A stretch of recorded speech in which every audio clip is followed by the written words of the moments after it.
Madame, Messieurs, bonjour et bienvenue sur notre chaîne YouTube. L'actualité en continu sur l'Afrique et dans le monde. Vous êtes maintenant plus de 200 000 abonnés à travers le monde qui nous suivent au quotidien et partagent nos vidéos. Un grand merci pour votre confiance. Abonnez-vous et cliquez aussi sur la petite cloche de notification pour ne rien rater de nos prochaines vidéos. N'oubliez pas de partager aussi la vidéo et de la liker. Emmanuel Macron, ce qu'il faut retenir de son allocution. Le président de la République a rappelé que l'action de la France viserait à continuer de lutter activement contre le terrorisme islamiste. Dans une allocution télévisée lundi 16 août, Emmanuel Macron a appelé à « protéger » les Afghans qui ont aidé la France, en annonçant l'envoi de 2 avions militaires et des forces spéciales pour sécuriser les évacuations. Le président de la République a également dit vouloir porter une initiative européenne qui aurait vocation à anticiper et protéger contre des flux migratoires irréguliers importants, qui nourrissent les trafics de toute nature. L'Afghanistan ne doit pas redevenir le sanctuaire du terrorisme qu'il a été, a-t-il exhorté. Le président a rappelé que l'action de la France viserait, d'abord à continuer de lutter activement contre le terrorisme islamiste sous toutes ses formes. Un seul ennemi, le terrorisme.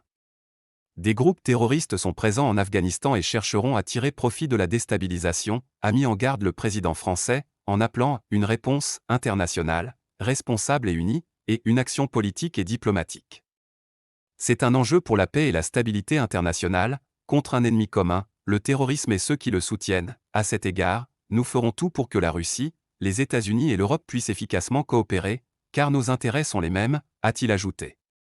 Lors de cette allocution tournée depuis le fort de Brégançon, résidence estivale des présidents de la République, située à Bormes-les-Mimosas, Var, le chef des armées a défendu l'intervention française en Afghanistan, 2001 à 2014, qu'il a qualifiée de « juste ».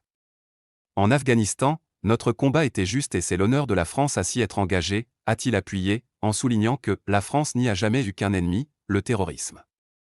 Nous n'oublierons pas nos soldats. Nos interventions militaires n'ont pas vocation à se substituer à la souveraineté des peuples ni à imposer la démocratie de l'extérieur mais à défendre la stabilité internationale et notre sécurité, a ajouté Emmanuel Macron, en faisant valoir que, partout, la mise en place de processus politiques crédibles est la priorité.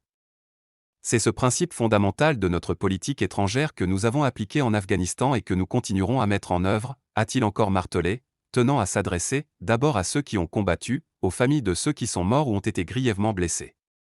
Nous n'oublierons pas nos soldats, a-t-il insisté. Intervenant aux côtés des Américains, la France a été présente militairement en Afghanistan de 2001 à 2014 et a compté jusqu'à près de 4000 soldats dans ce pays au plus fort de l'engagement de l'OTAN, au prix de 89 morts et 700 blessés. N'oubliez pas de vous abonner et surtout de cliquer sur la cloche de notification. Likez la vidéo si ce n'est pas déjà fait. Laissez aussi votre point de vue en commentaire.